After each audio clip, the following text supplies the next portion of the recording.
मुख्तार अंसारी। कभी ये नाम यूपी की सियासत में खलबली पैदा कर देती थी। इनके नाम के आगे कभी बाहुबली लगा करता था, कभी रुतबा ही कुछ हुआ करता था, इलाके में नाम हुआ करता था। वक्त बदला, सरकार बदली तो रुतबा भी बदला। मुख्तार अंसारी अब बाहुबली के तौर पर नहीं, अपराधी के रूप में जाना जाता है और इस वक्त सूबे की जेल में सामान्य अधिकारियों की तरह दिन काट रहा है। यूपी में अगले साल चुनाव है।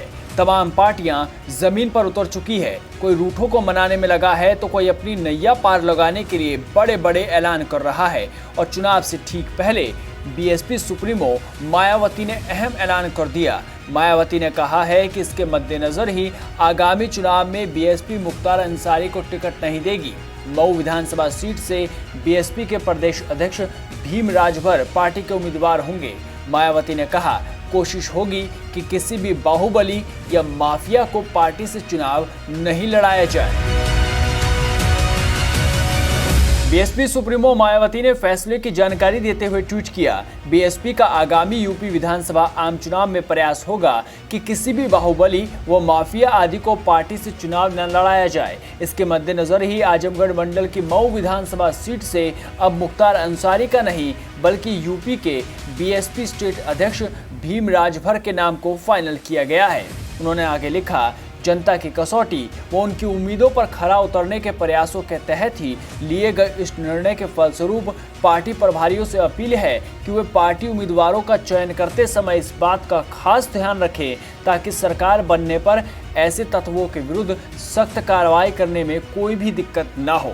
अपने आखिरी ट्वीट में मायावती ने कहा कि बीएसपी का संकल्प कानून द्वारा कानून का राज के साथ ही यूपी की तस्वीर को भी अब बदल देने का है ताकि प्रदेश वो देश ही नहीं बल्कि बच्चा बच्चा कहे कि सरकार हो तो बहन जी की, सर्वजन हिताय वो सर्वजन सुखाय जैसी, तथा बीएसपी जो कहती है वो करके भी दिखाती है। यही पार्टी की सही पहचान भी है।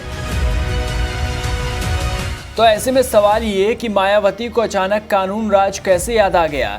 जब यही मुख्तार बाहुबली नेता कहलाता था तब ये मायावती कहाँ थी? जब इसी मुख्तार ने अवैध कब्जा किया था तब मायावती कहाँ थी?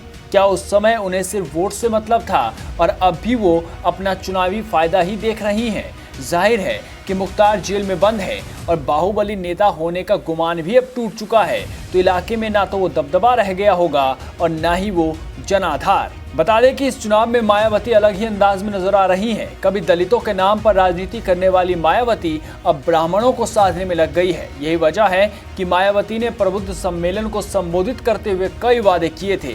उन्होंने कहा था कि 2022 विधानसभा चुनाव में यदि बीएसपी की सरकार बनती है तो वो इस बार पहले की तरह स्मारक और पार्क नहीं बनवाएंगी बल्कि जमकर विकास करवाएंगी। हालांकि उन्होंने ये भी कहा कि यदि कोई फिर भी दलित पिछड़ों से अलग दूसरा समुदाय ऐसी कोई मांग करता है तो उसे देखा जाएगा। बीएसपी सुप्रीमो ने कहा कि यदि कुछ धर्म जाति के लोग चाहते हैं कि उनके संत गुरुओं का आदर सम्मान करें तो ऐसा जरूर किया जाएगा।